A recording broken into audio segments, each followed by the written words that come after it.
சிறப்பு கிடையாது. தமிழ்நாட்டில் காஞ்சிபுரத்துக்குன்னு நிறைய சிறப்புகள் இருக்கு.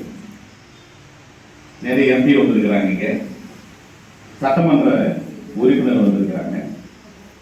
இதெல்லாம் 2006 சட்டமன்ற உறுப்பினர் பெற்ற தொகுதி.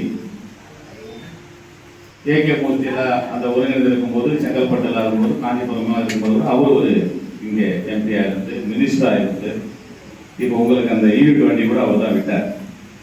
சென்னையில இருந்து காஞ்சிபுரத்துக்கு புறநகர் ரயில வந்து ஏகே மூர்த்தி இருக்கிற காலகட்டங்களில் வந்து நமக்கு அப்ப இதெல்லாம் எப்படி சாத்தியம்? ஒரு அரசியல் அதிகாரம் வந்த பிறகுதான் நம்ம கட்சியை சார்ந்த ஒருத்தர் எம்பி எம்எல்ஏ ஆன பிறகு நிறைய சாதனைகளை வந்து இந்த பகுதி மக்களுக்கு நம்ம தரணும். அரசியல் அதிகாரம் நமக்கு வேணும்.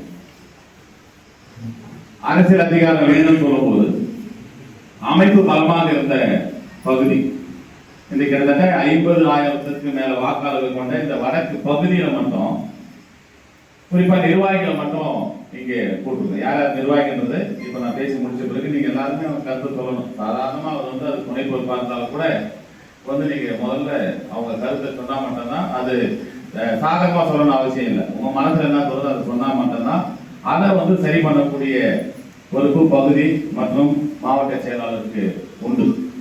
அதை சரி செஞ்சு எல்லாம் ஒற்றுமையா போனா மட்டும்தான் இந்த தேர்தலை நாம எதிர்கொள்ள